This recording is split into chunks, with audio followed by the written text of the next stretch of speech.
jiran dia dapat, nikmat jiran dia dapat. Jadi kita kuat ibadat. Sudah tentu akhlak dia. Kita kat Mekah hati kita bersih tu kan. Mak bapak kita pada tempat yang sewajarnya.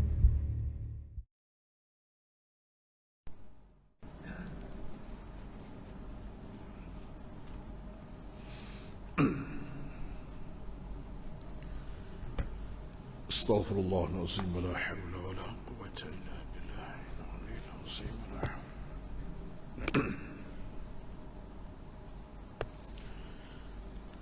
الفاتح. أعوذ بالله من الشيطان الرجيم. بسم الله الرحمن الرحيم. الحمد لله رب العالمين الرحمن الرحيم مالك يوم الدين. إياك نعبد وإياك نستعين. اهدنا الصراط المستقيم صراط الذين أنعمت عليهم غير المغضوب عليهم ولا الضالين آمين.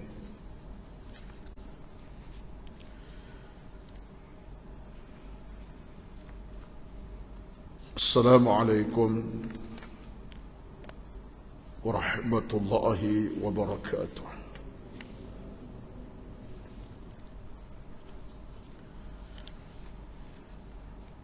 إن الحمد لله نحمده ونستعينه ونستهديه ونستغفره ونعوذ بالله من شرور أنفسنا ومن سيئات أعمالنا. من يهده الله فلا مضل له ومن يضلل فلا هادي له. أشهد أن لا إله إلا الله وحده لا شريك له وأشهد أن محمدا عبده ورسوله صلاة وسلاما على حبيبنا المصطفى صلى الله عليه وسلم وعلى آله من اهتدى. ربنا افتح بيننا وبين قومنا بالحق وأنت خير الفاتحين. اللهم إنا نسألك الهدى والتقى والعفاف والغنى وزدنا ولا تنقصنا برحمتك يا أرحم الراحمين. اللهم رب اشرح لي صدري ويسر لي أمري واحلل عقدة من لساني يفقه قولي يا رب العالمين. أما بعد، أعوذ بالله من الشيطان الرجيم. ألف لام ميم ذلك الكتاب لا ريب فيه هدى للمتقين. Yang bermaksud Alif Lam Mim yang hanya Allah saja Maha mengetahui tentangnya, itulah kitab Al-Quran yang tak ada syak wa sangka padanya, menjadi hidayah kepada orang-orang yang bertakwa. Sadaqallahul Azim. Surah Al-Baqarah ayat pertama.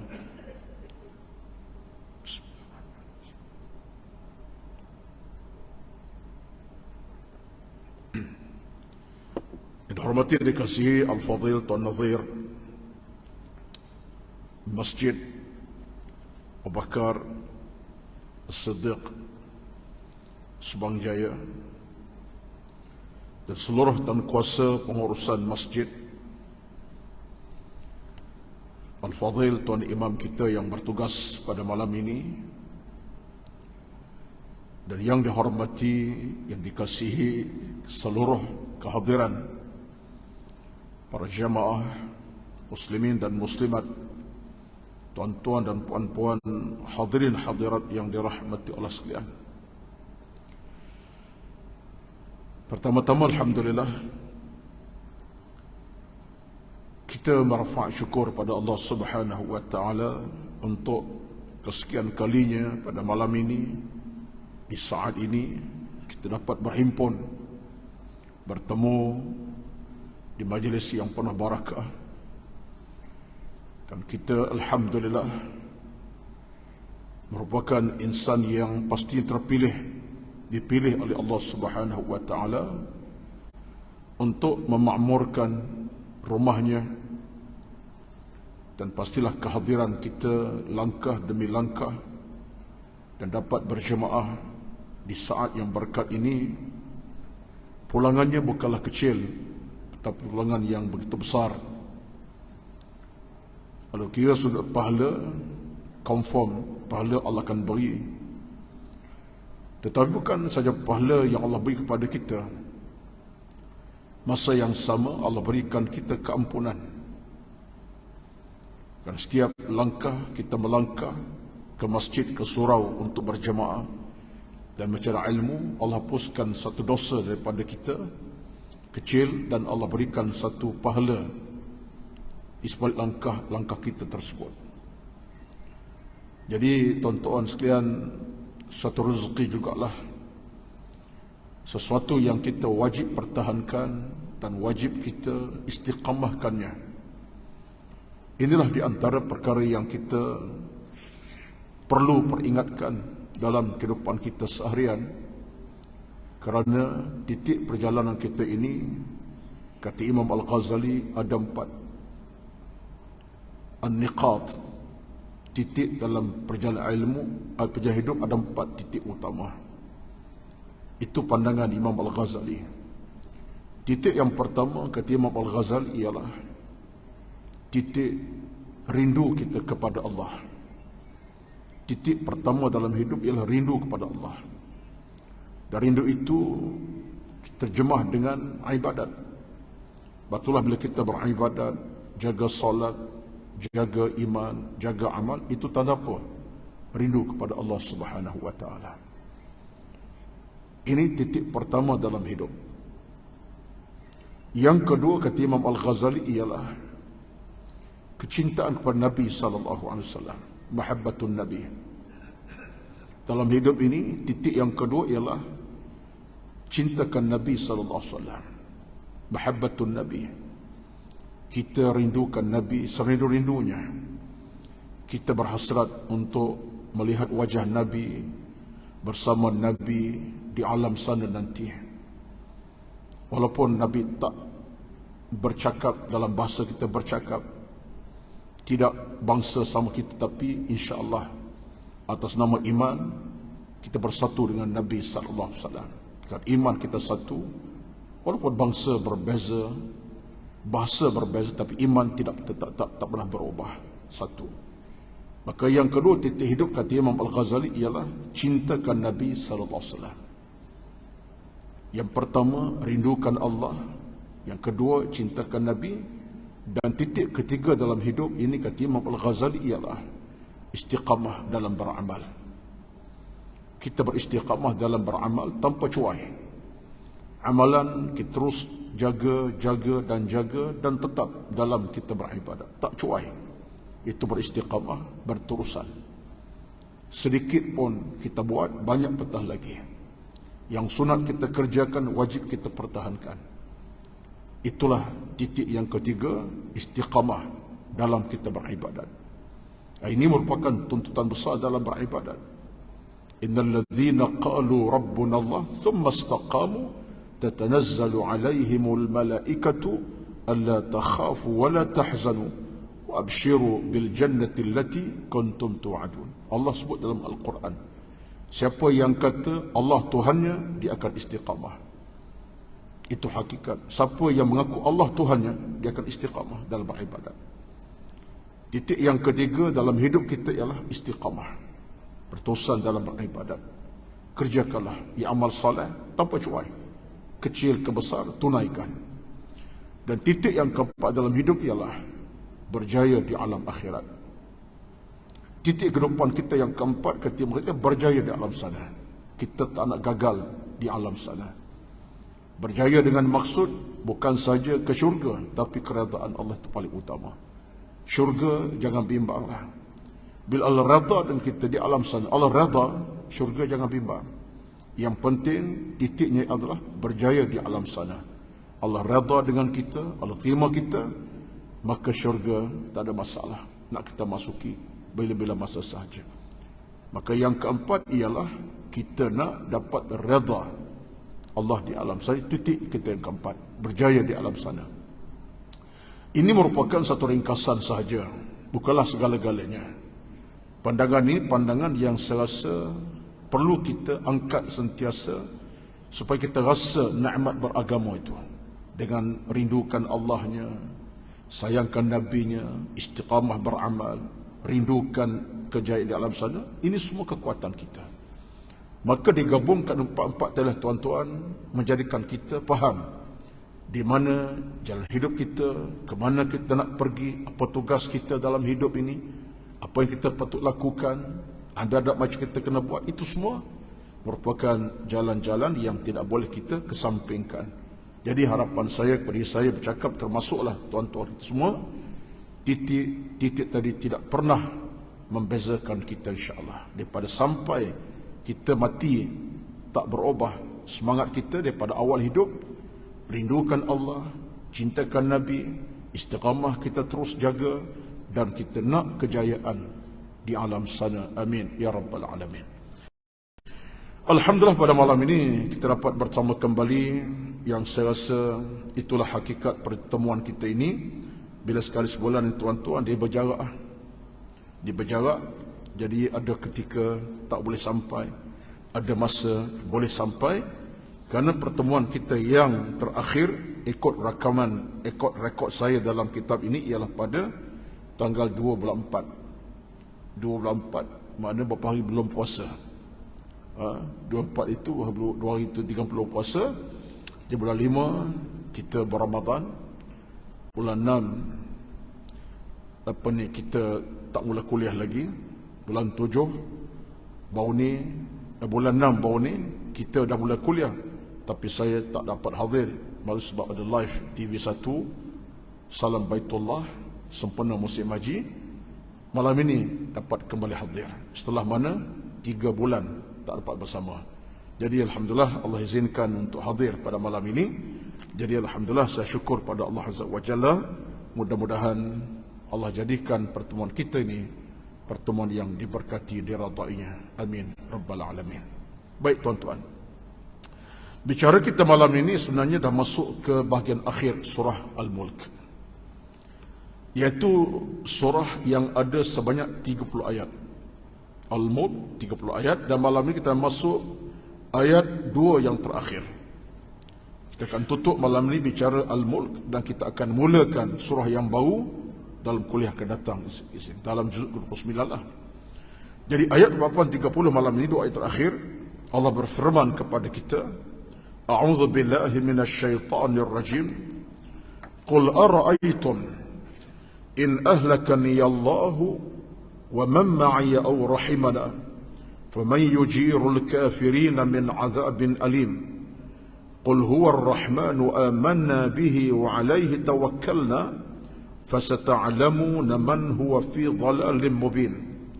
Qul ara'aytum in asbaha ma'ukum ghawra faman ya'tikum bima'in ma'in. 28, 29, 30 Al-Mulk tamat surah Al-Mulk. Maksudnya, Qul ara'aytum in ahlakani Allah wa man ma'iya aw rahimana faman yujirul kafirina min 'adzabin alim. Katakan Muhammad, tahukah kamu jika Allah mematikan aku dan orang-orang yang bersamaku, atau memberi nikmat rahmat pada kami, maka kami akan masuk syurga. Lalu siapa yang dapat melindungi orang-orang kafir dari azab yang pedih? 28, 29. Qul huwa ar-rahmanu amanna bihi wa 'alayhi tawakkalna fasata'lamuna man huwa fi dhalalin mubin. Katakan Muhammad, dialah Tuhan yang Maha Pengasih, kami beriman kepadanya dan kepadanya kami bertawakal. Maka kelak kamu akan tahu siapa yang berada dalam kesesatan yang nyata. 29. 30 terakhir, Qul ara'aytum in asbaha ma'ukum ghawra faman ya'tikum bima'in ma'in. Katakan Muhammad, terangkanlah kepadaku, jika sumber air kamu menjadi kering, maka siapa yang akan memberimu air yang mengalir itu. Sadaqallahul azim. Surah Al-Mulk 28, 9 dan 30. Ini merupakan ayat terakhir daripada surah Al-Mulk, dan saya kira sesuatu yang dapat kita ambil di sebalik tafsiran Al-Mulk sepanjang kita tafsir itu ialah peringatan demi peringatan Allah buat kita. Dan dalam ayat Al-Mulk, tuan-tuan, kita dapati bahawa seolah-olahnya di penghujung-hujung surah ini Allah Subhanahu wa taala bertanya dalam keadaan bukan nak jawapan pun. Allah bertanya tanpa nak jawapan, sekadar untuk membuka hati pemikiran umat Muhammad ini. Kerana Allah bila bertanya, Allah tahu jawapannya ada. Jawapan bukan tak ada, tapi Allah tak dengar jawapan kita. Itu dinamakan sebagai suatu pertanyaan yang tak perlu kepada jawapan. Hanya kita cari jawapan. Apa yang dimaksudkan Allah dalam soalan itu. Baik. 3 ayat terakhir ini dalam bentuk soalan. Iaitu bermula qul, katakan. Qul, katakan. Qul, katakan. Ini soalan sebenarnya. Dalam bentuk soalan, istifham. Yang keduanya adalah Allah Subhanahu wa taala khitab kepada Nabi sallallahu alaihi wasallam. Qul dengan mana, ya Muhammad, katakan. Nabi mewakili kita sebenarnya. Betullah kata ulama tafsir, apa saja soalan yang ditanya untuk Nabi adalah untuk mewakili kita. Sebab Nabi adalah Rasulullah kepada kita. Maka soalan itu untuk Nabi, untuk kita sama. Jawapan Nabi, jawapan kita. Kata-kata Nabi, kata-kata kita lah. Sebab Nabi mewakili kita, Rasulullah kepada kita, manusia seluruhnya. Itu yang kedua. Yang ketiga, kata ulama tafsir, bila Allah tanya bentuk qul, katakan Muhammad, itu suatu penegasan. Suatu penegasan yang mutlak. Suatu penegasan yang jitu, yang mutlak kepada Nabi, kepada kita. Untuk apa sebenarnya? Untuk mengukuhkan keimanan, tathbit al-aqidah, dan mengukuhkan ketakwaan kepada Allah Subhanahu wa taala. Untuk tathbit dengan makna mengukuhkan keimanan, mengukuhkan ketakwaan kita kepada Allah Subhanahu wa taala. Kalau saya nak imbas kembali dalam surah Al-Mulk daripada ayat pertama hingga ayat 27 sebelumnya, tuan-tuan, kita dah mengambil banyak ilmu di sebalik ayat-ayat itu. Kenapa dalam sejarah Al-Mulk Allah sebut tentang hal-hal isu kemanusiaan, isu kekufuran, isu kedegilan, isu keimanan, isu alam cakrawala, isu seksaan, semua Allah gambar dalam Al-Mulk. Isu seksaan, isu alam cakrawala, alam bumi, kejahatan manusia, kedegilan manusia yang beriman, semua ada dalam surah Al-Mulk. Bercakap tentang manusia yang jahil, yang jahat, yang beriman, yang baik. Maka 3 ayat terakhir ini Allah angkat kembali. Dalam maksud yang lain Allah sebut siapa yang beruntung, siapa yang gagal. Lalu Allah sebut di situ apa kata Allah Azza wa Jalla, Qul ara'aytum in ahlakani Allahu wa man ma'iya aw rahimana faman yujirul kafirina min azabin alim. Maksudnya, katakan Muhammad, tahukah kamu? Soalan ini tak boleh jawapan. Tapi Allah tanya, tahukah kamu Muhammad, jika Allah mematikan aku dan orang-orang bersamaku, bermakna Allah cerita tentang Nabi dia, sampai satu masa Nabi akan dimatikan. Kita akan mati. Nabi akan mati, kita akan mati. Dan pada masa itu Allah sebut, ketika mana aku matikan engkau Muhammad dan umat engkau Muhammad, dan aku berrahmat kepada kamu, kami kita lah, Lalu kata Allah Subhanahu wa taala, pasti syurga menanti kamu. Mana sesiapa bersama Nabi sallallahu alaihi wasallam yang ikut perintah Nabi, cintakan Nabi, sayangkan Nabi, ikut amalan Nabi, bersama Nabi, orang ni tidak akan gagal. Apa yang berlaku kata Allah Azza wa Jalla, mereka akan dapat rahimana. Rahmat kami, kata ulama, ialah syurga. Rahmat Allah ini bentuk syurga. Nun di alam sana, rahmat Allah kepada kita al-syurga menanti. Umat Muhammad akan ke syurga sama nabinya, Nabi sallallahu alaihi wasallam. Itu jaminan. Arti seolah-olah nak bayang kepada kita, wahai manusia semua, sebagaimana kamu ikut Muhammad, bersama Muhammad, ikut ajaran Muhammad, bila engkau kematian ke Muhammad dengan umat kamu, engkau jangan bimbang. Kami akan rahmati kamu dengan bayaran syurga di padang mahsyar nanti. Maka tuan-tuan, inilah keyakinan yang kita kena tanam dalam kehidupan kita. Sebab itulah kita dengan Nabi ni tuan-tuan tidak boleh berpisah kasih, berpisah cinta dan sayang. Walaupun saat munasabah tadi sebut pada tuan, ada 4 perkara titik utama hidup. Yang kedua kata Imam Al-Ghazali, cintakan Nabi SAW.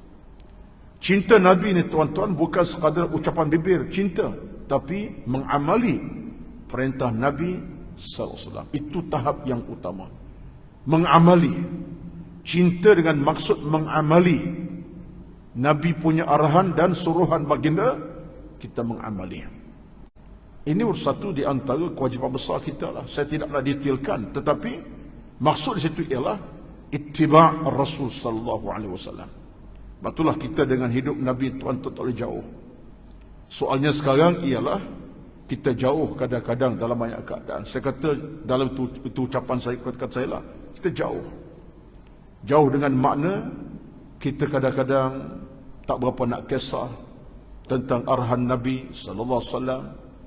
Kadang-kadang kita melihat arahan Nabi dalam kacamata yang sinis, kacamata yang dalam keadaan tak berapa nak kuat. Itu di antara benda yang kita kena fikir baliklah.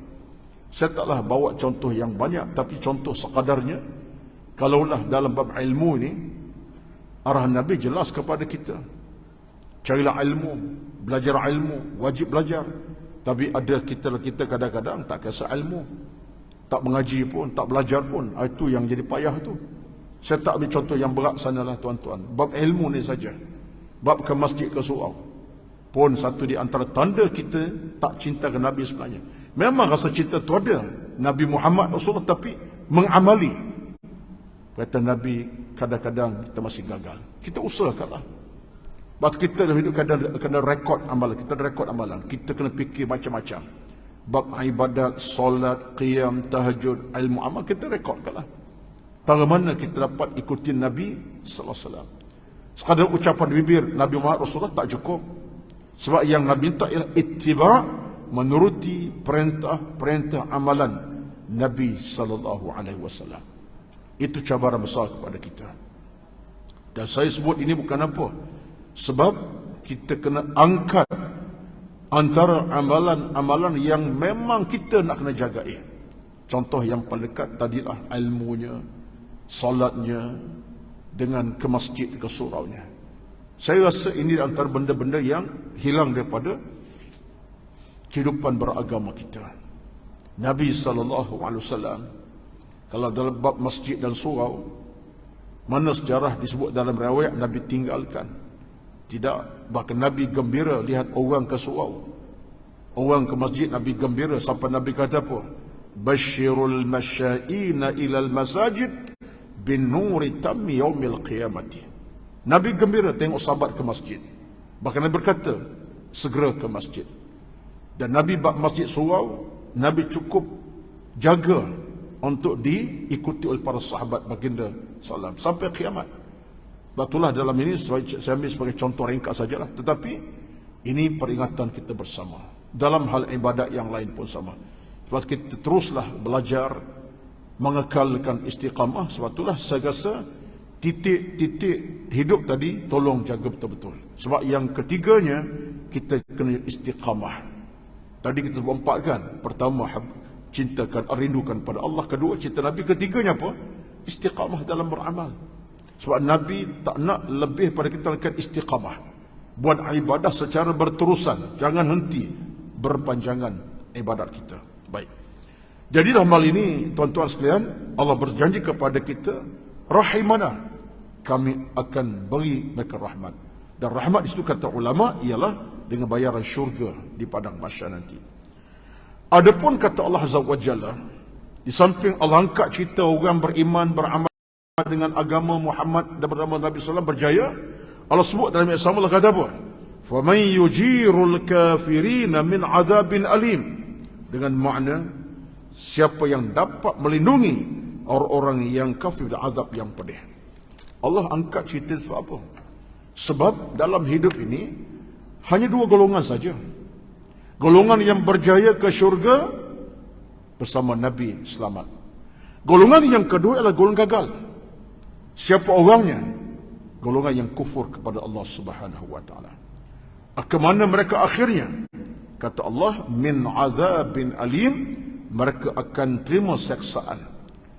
Allah nak angkat cerita sebab apa? Allah beritahu siapa yang boleh pertahankan mereka nanti di pada mahsyar. Bila aku tentu mereka ke neraka, siapa boleh pertahankan? Mereka nak kata apa? Siapa yang boleh pertahankan mereka daripada azab aku di pada mahsyar? Tak ada. Maksudnya Allah cerita penegasannya, segolongan kamu berjaya bersama Nabi, ada golongan yang gagal, iaitu ke neraka. Kepada masa itu, siapa pun tak boleh melawan kehendak aku. Bila aku kata kamu ke neraka, itulah jalan kamu yang qat'i, tak ada siapa boleh pertahankan diri. Tak ada siapa boleh kata, hai Tuhan, aku tak nak pergi ke neraka, aku tak nak pergi, tak nak ikut neraka, jalan tak boleh.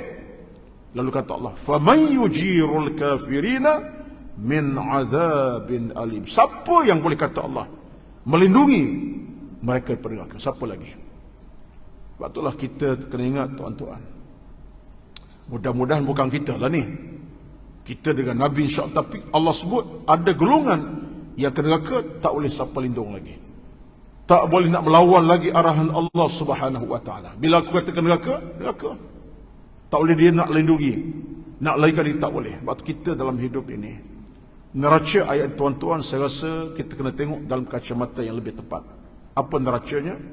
Antara ialah kita dalam urusan hidup dunia ini, saat kita susah sempit, ada orang boleh tolong.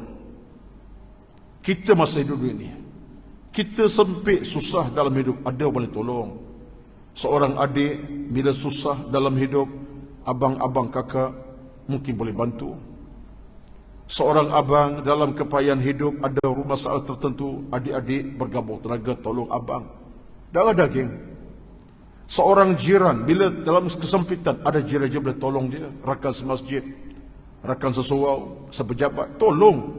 Ada musibah melanda sampai rumah kena banjir, nak masuk rumah, kawan datang ramai-ramai, rakan-rakan datang, tolong bantu. Contohnya, dalam kesempitan dunia, sempit urusan dunia, ada pertolongan boleh datang. Ada insya-Allah, tak banyak pun datang, insya-Allah orang boleh tolong kita. Confirm insya-Allah. Mudah-mudahan itu di dunia. Jangan kita bersangka di pada mahsyar nanti, bila kita sempit, ada orang boleh tolong kita. Adik-beradik kita kah? Abang kita kah? Jangan. Bila sampai di alam mahsyar nanti, tak sama alam bumi, alam dunia.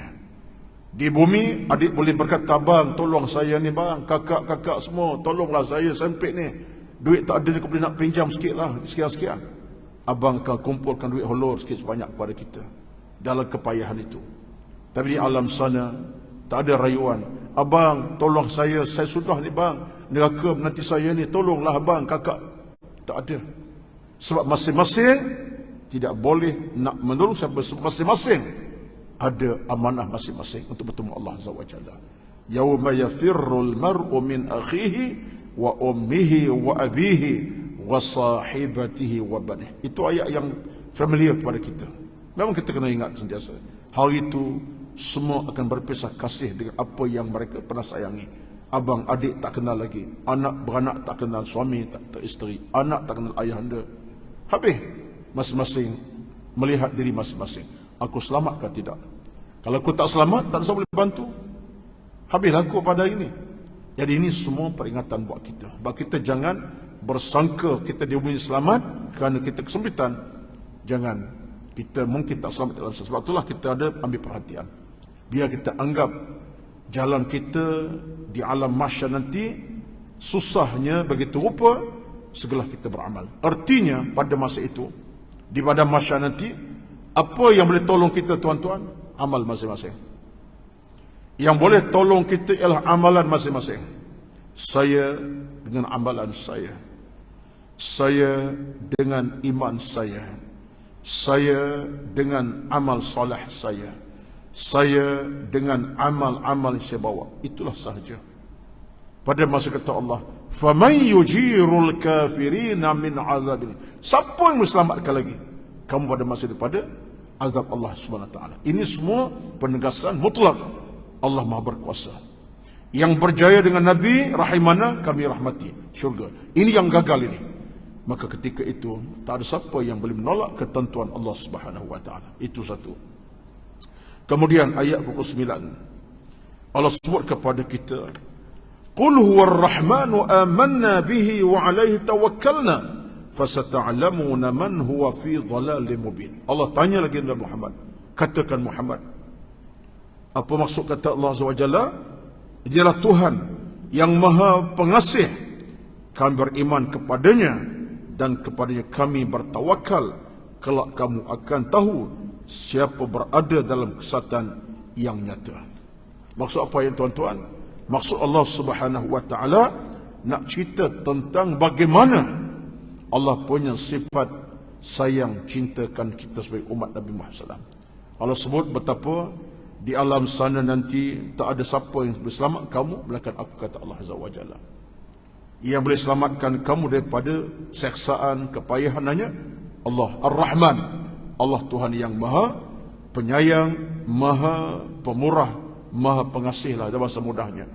Ketika itu tak ada siapa yang boleh selamatkan kamu. Itu nak tunjuk kepada kita bagaimana sifat Allah yang terlalu sayangkan umat yang mencari nilai keuntungan dan mereka tidak akan sama sekali dalam keadaan yang menduka-citakan, kecuali siapa yang nak cari sebab untuk diseksa oleh Allah Azza wa Jalla.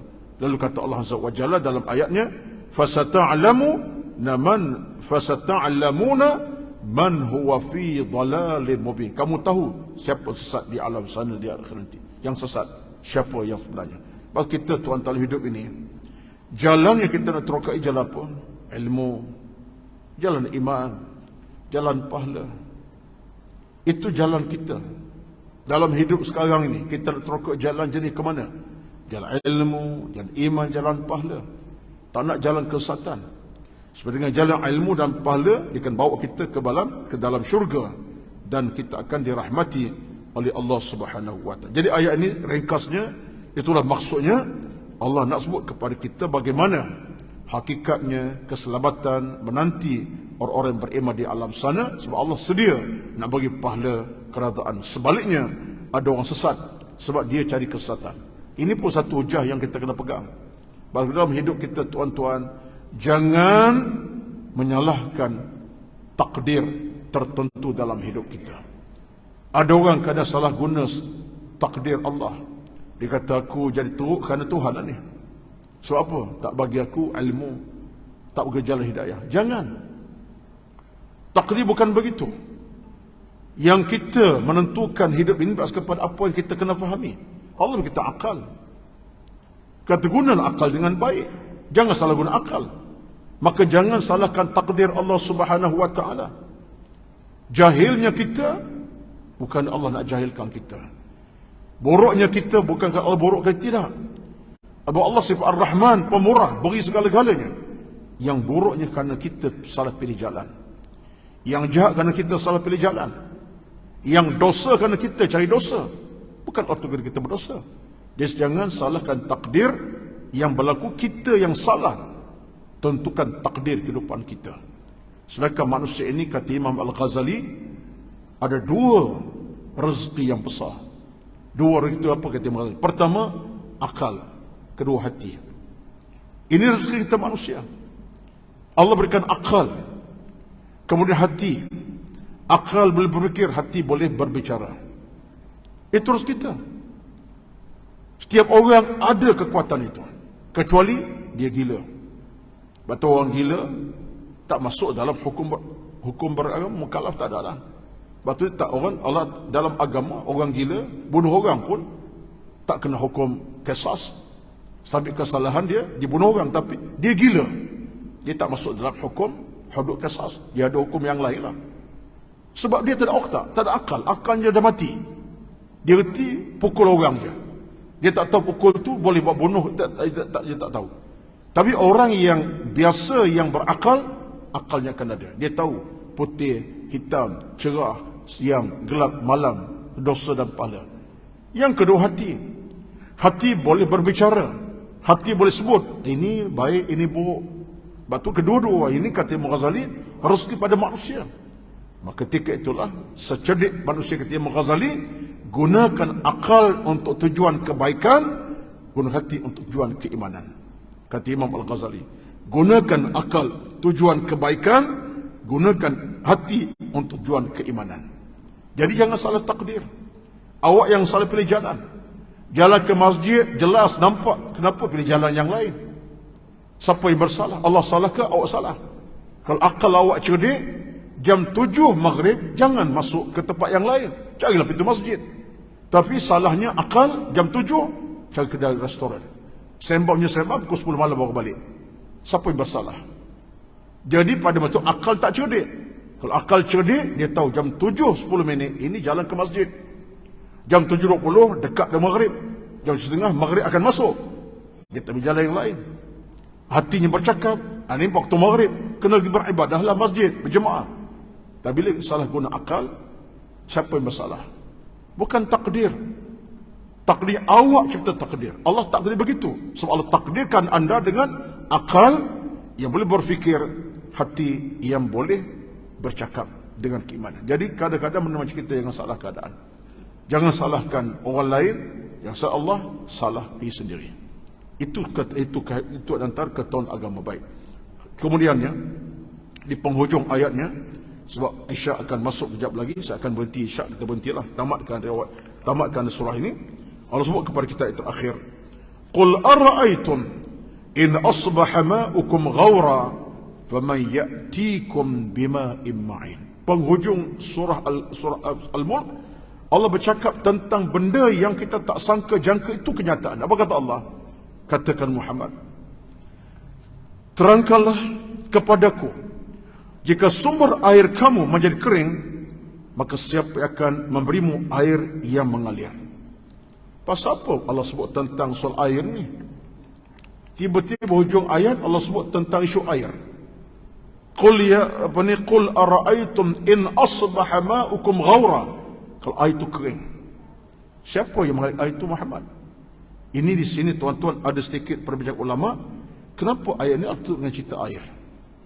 Rupa-rupanya tuan-tuan, air ini adalah merupakan pintu untuk pada alam sejagat. Bumi ini tanpa air banyak masalah. Kerana air sumber kepada kehidupan, sumber kepada alam cakrawala air. Bukan takat manusia, binatang, ternakan, tumbuh-tumbuhan perlu pada air. Air menghidupkan, air satu keperluan, dan air suatu rezeki, satu nikmat yang besar. Tanpa menafikan tentang udara, tentang yang tidak. Tapi air ini sumber kekuatan kita. Tanpa air manusia akan mati. Tanpa air bumi akan punah. Tanpa air binatang akan mati. Tanpa air tumbuh akan mati. Maknanya air yang datang turun ini, setitis air yang turun itu Allah punya ciptaan. Kita boleh cipta air, tak boleh cipta air. Semua itu datang daripada Allah Azza wa Jalla. Air yang menitis bumi jadi subur, air menitis bukit bukau jadi subur, air menitis binatang akan subur, air menitis kita pun tenang bahagia, subur dengan sebab air. Dalam Quran disebut surah Al-Baqarah. Saya tak nak sebut dah ayatnya, tapi tuan boleh baca Al-Baqarah ayat ke-30 sampai saya. Allah sebut, anzala minas sama'i ma'an fa akhraja bihi minas thamarati rizqan lakum fala taj'alu lillahi andada wa antum. Allah turunkan hujan kepada bumi, subur bumi, jangan kufur pada Allah Azza wa Jalla. Maka ini satu pengingatan kepada kita untuk syukur kepada Allah semua nikmat ini, kerana kita hidup bawah di atas nikmat, di bawah lembayung nikmat Allah Subhanahu wa taala. Jadi mudah-mudahan tuan-tuan, ringkasnya itulah di antara bicara kita pada malam ini sampai jam Isyak membadai. Ringkas ayatnya, ayat 30. Mudah-mudahan Al-Mulk telah selesai perbincangannya untuk setakat pada malam ini. InsyaAllah dengan izin Allah kita akan sambung surah yang lain, dan saya ingat surah akan datang surah Al-Qalam. Al-Qalam itu surah yang seterusnya selepas Al-Mulk insyaAllah. Mudah-mudahan Allah berikan kita rezeki keimanan yang kokoh, hati yang makin bercahaya, ibadat yang kental, jiwa yang penuh keinsafan, amal yang diradai, hidup yang penuh dengan kemuliaan. Amin ya rabbal alamin. Mati dalam iman, hidup dalam Islam, mati dalam ketaqwa, dan diradai oleh Allah Subhanahu wa taala. Teruslah kita beramal dengan penuh kesungguhan, kerana kita tidak akan tunjang langit hingga bila-bila, dan bumi tak pijak selama-lamanya. Sampai masa kita akan benar-benar kembali pada Allah, dan kita Allah rada, bukan murka dengan kita. Allah sayang, bukan benci dengan kita. Allahumma amin. Rabbana atina fid dunya hasanah wa fil akhirati hasanah wa qina adzabannar. Wa sallallahu alaihi Muhammad walhamdulillahi rabbil alamin.